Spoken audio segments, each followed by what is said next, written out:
வணக்கம். இன்னைக்கு ஜூலை 19. இன்னைக்கு நம்ம பார்க்க போகிறது முக்கியமான 3 கரண்ட் அஃபேர்ஸ் டாபிக்ஸ். எல்லாமே இம்பார்ட்டன்ட் தான், நோட் பண்ணிக்கோங்க. So first current affairs topic பார்த்தீங்கன்னா தமிழ்நாடு டே. ஜூலை 18, 2026 வந்து தமிழ்நாடு டேவாக நம்ம செலிப்ரேட் பண்ணுறோம். இதுக்கு பேக்ரவுண்ட் என்ன அப்படின்னு பார்த்தீங்கன்னா, ஒரு இன்ட்ரெஸ்டிங்கான ஒரு கதை ஒன்று இருக்குது.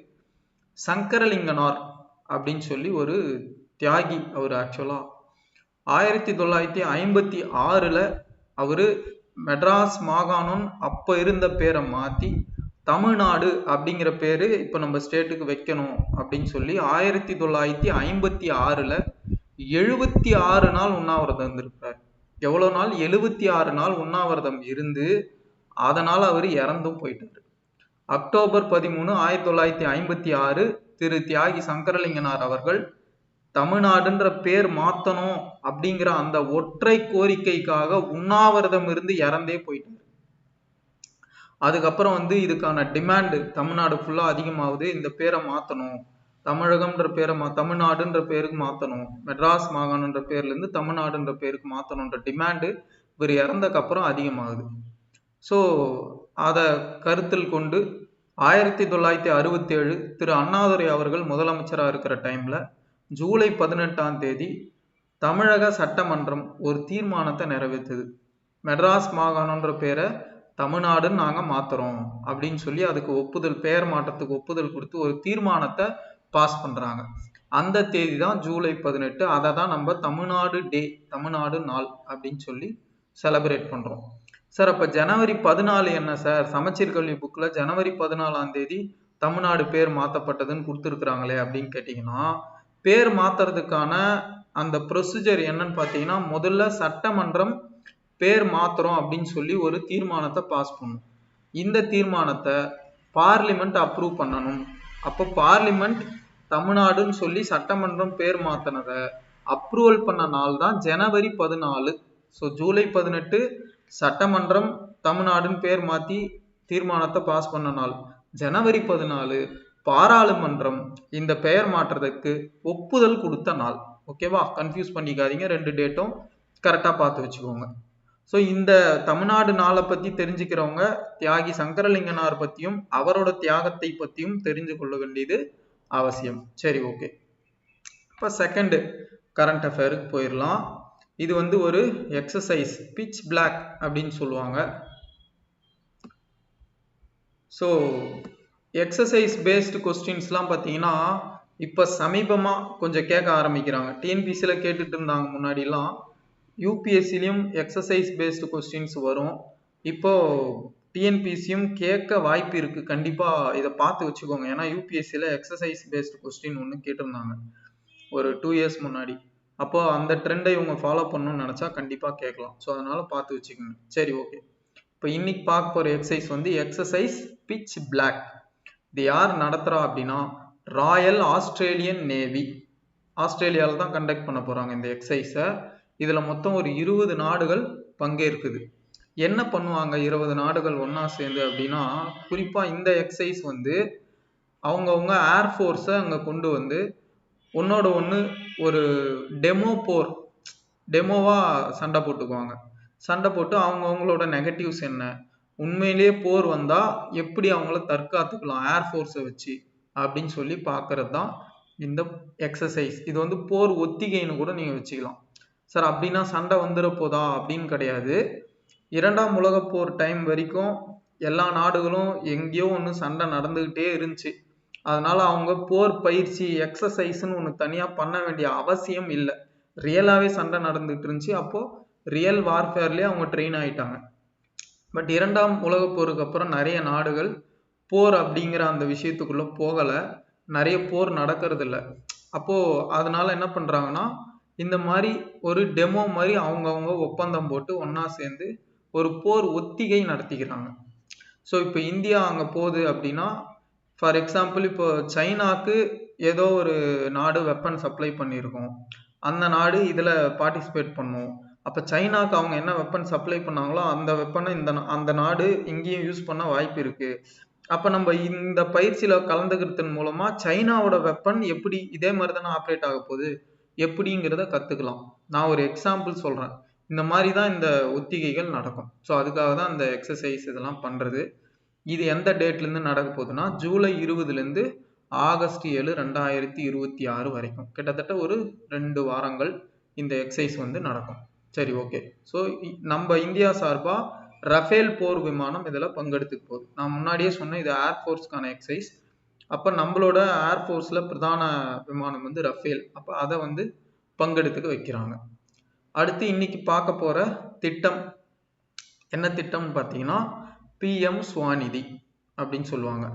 பிரைம் மினிஸ்டர் ஆத்ம நிர்பர் நிதி அப்படின்னு சொல்லுவாங்க. ஸ்ட்ரீட் வெண்டர் ஆத்ம நிர்பர் நிதி, பிரைம் மினிஸ்டர் ஸ்ட்ரீட் வெண்டர் ஆத்ம நிர்பர் நிதி அப்படின்னு சொல்லக்கூடிய திட்டம். இந்த திட்டத்துக்கு ஒரு சின்ன பேக்ரவுண்ட் இருக்கு. அது ஃபர்ஸ்ட் என்னன்னு சொல்லிடுறேன். இந்த COVID-19 டைம்லலாம் பார்த்தீங்கன்னா நிறைய இந்த ஸ்ட்ரீட் வெண்டர்ஸ் பாதிக்கப்பட்டாங்க. ஸ்ட்ரீட் வெண்டர்ஸ் உங்களுக்கு எப்படி ஒரு எக்ஸாம்பிளோட சொல்லலாம் அப்படின்னா, உங்கள் தெருவில் பானிபூரி கடை வைக்கிறவர், பூ விற்கிறவர், சின்ன காய்கறி பழங்கள் விற்கிறவங்க, இவங்களாம் தான் தெருவில் வியாபாரம் செய்யக்கூடிய சிறு வியாபாரிகள். கோவிட் டைமில் வெளியே யாரும் நடமாடக்கூடாது, தெருவில் கடை போடுறத தடுக்கணும் அப்படின்னு சொல்லி எல்லாத்துக்கும் பேன் வந்ததுனால என்ன பிரச்சனையாச்சு அப்படின்னா, இவங்கெல்லாம் எப்படின்னா பெரிய இன்வெஸ்ட்மெண்ட் இவங்களுக்கு கிடையாது. அன்னன்னைக்கு கடை நடத்துறதுல வர வருமானத்தை வச்சு தான் அவங்களுக்கு பொழப்பு ஓடும். தொடர்ந்து 1 மாதம் 2 மாதம் 3 மாதம் அவங்க கம்ப்ளீட்டாக முடங்கினதுனால வியாபாரம் நொடிஞ்சு போய் திரும்ப எப்படி ரீஸ்டார்ட் பண்ணுறதுன்னு தெரியாத ஒரு நிலையில போய் அவங்க நிற்க ஆரம்பிச்சிட்டாங்க. அப்போ அரசாங்கம் என்ன சொல்லுதுன்னா, நான் உங்களுக்கு லோன் கொடுக்குறேன். அதான் இந்த பிஎம் ஸ்வாநிதி திட்டம். ஸ்வாநிதி நிதினா அவங்களுக்கு லோன். உங்களுக்கு நான் லோன் கொடுக்குறேன், கம்மி வட்டிக்கு லோன் கொடுக்குறேன். நீங்கள் ரீபே பண்ணீங்கன்னா இன்னும் அதிகமாக, அதை விட அதிகமான தொகை உங்களுக்கு திரும்பி நான் லோனாக கொடுக்குறேன். நான் கொடுக்குற லோனை வச்சு நீங்கள் உங்கள் கடையை புதுப்பிச்சுக்குங்க அப்படின்னு சொல்லி கவர்மெண்ட் சொல்லுது. இதுதான் இந்த திட்டம். சரி சார், இப்போ நான் இந்த திட்டத்துக்குள்ளே ஜாயின் பண்ணோன்னா என்ன பண்ணுறதுன்னு கேட்டிங்கன்னா, ஒன்றும் பண்ணோன்னா நீங்கள் என்ன பண்ணோன்னா சர்டிஃபிகேட் ஆஃப் வெண்டார், நீங்கள் உண்மையிலே ஒரு கடை நடத்துறீங்க, ஒரு சிறு வியாபாரம் பண்ணுறீங்க, தள்ளுவண்டி கடை வச்சுருக்கீங்கன்னு சொல்லி உங்களோட அர்பன் லோக்கல் பாடி கிட்ட போயிட்டு ஒரு சர்டிஃபிகேட்டை வாங்கணும். அவங்க ஆமாம் இவர் இந்த மாதிரி பண்ணுறாரு அப்படின்னு சர்டிஃபிகேட் பண்ணி கொடுத்துருவாங்க. இந்த சர்டிஃபிகேட்டு, இதை பேங்க் பாஸ்புக், உங்களோட ஆதார், இதெல்லாம் எடுத்துக்கிட்டு நீங்கள் பேங்க்குக்கு போகணும். பேங்க்குக்கு போயிட்டு என்ன பண்ணுவீங்கன்னா, அவங்க டாக்குமெண்ட்ஸை சப்மிட் பண்ணி, இந்த மாதிரி நான் வந்து சிறு வியாபாரம் பண்ணுறேங்க ஐயா, எனக்கு இந்த மாதிரி லோன் வேணும், பிஎம் ஸ்வாநிதியில் லோன் வேணும் நீங்கள் கேட்கணும். அப்போ பேங்க் இந்த டாக்குமெண்ட்ஸ்லாம் வெரிஃபை பண்ணிவிட்டு ஓகே பண்ணிவிட்டு உங்களுக்கு இந்த லோனை கொடுப்பாங்க. ஃபஸ்ட்டு 15,000 ரூபாய் கொடுப்பாங்க. அந்த 15,000 ரூபாவை வச்சு நீங்கள் ஒழுங்காக வியாபாரம் பண்ணி வட்டியோடு திரும்பி அந்த 15,000 கொடுக்குறீங்க அப்படின்னா செகண்ட் 25,000 உங்களுக்கு கொடுப்பாங்க. இப்போ இந்த 25,000 நீங்கள் வாங்கி ஒழுங்காக வியாபாரம் பண்ணி கரெக்டாக திருப்பி கொடுத்துட்டீங்கன்னா நெக்ஸ்ட்டு 50,000 கொடுப்பாங்க. அப்போ 15 + 25 40 + 50 கிட்டத்தட்ட 90,000 ரூபாய் உங்களுக்கு கவர்மெண்ட் இந்த ஸ்கீமில் லோன் கொடுக்கும். உங்களுக்கு தெரிஞ்ச யாராவது இருக்காங்க, பூக்கடை வச்சுருக்கிறாங்க, ரொம்ப கஷ்டப்படுறாங்க அப்படின்னா கட்டாயமாக அவங்களுக்கு இந்த தகவலை போய் சேருங்க. இது வந்து டிஎன்பிசி படிக்கிறதுல ஒரு பெனிஃபிட். கவர்மெண்ட் ஸ்கீம்ஸ்லாம் நீங்கள் நல்லா புரிஞ்சுக்கலாம். தெரியாதவங்களுக்கு நீங்கள் எடுத்து சொல்லி அவங்க அந்த பெனிஃபிட்ஸை வாங்குறதுக்கு நீங்கள் ஹெல்ப் பண்ணலாம். சரி, ஓகே. இப்போ இந்த திட்டத்தை எப்போ லான்ச் பண்ணுறாங்கன்னா ஜூன் 1 2020, நான் சொன்ன மாதிரி கோவிட் டைமில் அந்த பிரச்சனையை தடுக்கிறதுக்காக கோவிட் டைமில் லான்ச் பண்ண ஸ்கீம். இன்னொன்று, இது எந்த அமைச்சகத்துக்கு கீழே வருதுன்னா வீட்டு வசதி மற்றும் நகர்ப்புற விவகாரங்கள் அமைச்சகம், ஹவுசிங் அண்ட் அர்பன் அஃபேர்ஸ், அவங்களுக்கு கீழே தான் வருது. அடுத்து இதோட ஃபண்டு யார் வந்து இதுக்கு நிதி தரா அப்படின்னா 100% சென்ட்ரலி ஃபண்டட். அதாவது இந்த ஸ்கீமில் இந்த லோன் கொடுக்குறாங்க பார்த்தீங்களா, அந்த லோன் எல்லாம் யாரோட ஃபண்டுன்னு கேட்டிங்கன்னா மத்திய அரசோட ஃபண்டு தான். பேங்க் மூலமாக அது கொடுத்துருது. ஸோ மத்திய அரசே லோன் கொடுத்துருது. இன்னொன்று, சார் இந்த மாதிரி லோன் நான் வாங்குறதுக்கு அந்த சர்டிஃபிகேட் போதும்னு சொன்னீங்கல்ல, அதுக்கு ஏதாவது அடமானம் வைக்கணுமான்னு கேட்டிங்கன்னா அடமானம் கிடையாது. Collateral free loan. அதுதான் இந்த ஸ்வாநிதி திட்டத்தோட ஒரு ஸ்பெஷாலிட்டி. நீங்கள் பொதுவாக இப்போ ஹவுசிங் லோனோ ஏதோ வாங்குறீங்க அப்படின்னா உங்ககிட்ட ஏதாவது பேக்கப் ஏதாவது கேட்பாங்க. இல்லை நீங்கள் ஒரு கம்பெனி வச்சுருக்கீங்க, ஒரு லோன் ஏதாவது வாங்கணும்னா ஒரு 10 லட்சம் வரைக்கும் லோன் வாங்கலாம். அதுக்கெலாம் நிறைய ஸ்கீம்ஸ் இருக்குது. அதில் என்ன பண்ணுவாங்கன்னா உங்ககிட்ட லேண்டு டாக்குமெண்ட் ஏதாவது கேட்பாங்க கொல்லேட்ரலாக. அடமானமா. பட் இந்த ஸ்கீம்ல கொள்ளையற்றலாம் எதுவும் இல்லை. ஏன்னா அவங்க கொடுக்குற லோனே ஆக்சுவலா கம்மி தான். 15,000 ரூபாய் தான் ஃபர்ஸ்ட் டிரான்ஸ்ல கொடுக்குறாங்க. அப்போ அதுக்கு கொள்ளையற்றலும் கேட்டா அவங்க எங்க போவாங்க? ஸோ அதனால கொள்ளையற்றல் கிடையாது. கொள்ளையற்றல் எல்லாமே அவங்களுக்கு இந்த லோனை வந்து கொடுக்குறாங்க.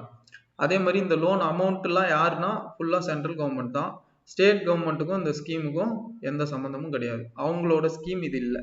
கம்ப்ளீட்லி சென்ட்ரலி ஃபண்டட், 100% சென்ட்ரல் கவர்மெண்ட்டே ரன் பண்ற ஸ்கீம். ஸோ இதுதான் இந்த ஸ்கீம் பற்றின தகவல். பிஎம் ஸ்வாநிதி லான்ச் பண்ணுறது ஜூன் 1, 2020. கோவிட்ல பாதிக்கப்பட்ட தெரு வியாபாரிகளுக்காக லான்ச் பண்ணப்பட்ட ஸ்கீம். அவங்களுக்கு எந்தவித அடமானமும் இல்லாமல் லோன் கொடுக்குறாங்க. ஃபர்ஸ்ட் டிரான்ஸ்ல 15,000, அதை திருப்பி கட்டினா 25,000, அதையும் திருப்பி கட்டினா 50,000. எந்த அமைச்சகம்னு பார்த்தீங்கன்னா ஹவுசிங் அண்ட் அர்பன் அஃபேர்ஸ், அதாவது வீட்டு வசதி மற்றும் நகர்ப்புற விவகாரங்கள் அமைச்சகம். நல்லா பதிவு வச்சுக்கோங்க. அப்படியே கிளாஸ் லெசன் பண்ணும்போதே ஃபேக்டை ரெஜிஸ்டர் பண்ணிக்கங்க. ஓகேவா? இது மாதிரி டெய்லி கரண்ட் அஃபேர்ஸ் வீடியோஸ்க்கு நம்ம சேனலை சப்ஸ்கிரைப் பண்ணிக்கோங்க. உங்களுக்கு ஏதாவது வேற ஏதாவது கண்டென்ட் தேவை அப்படின்னா கமெண்ட் பாக்ஸில் கண்டிப்பாக கமெண்ட் பண்ணுங்க. இந்த 3 ப்ராக்டிஸ் எம்சிக்யூஸ் கொடுத்துருப்பேன். இதை நான் யூடியூப் போஸ்ட்டில் ஷேர் பண்ணுவேன். போஸ்ட்டில் பார்த்து இந்த கொஸ்டினும் ஒரு வாட்டி ரீகால் பண்ணி பார்த்துக்கோங்க. ஓகேவா? தேங்க்யூ.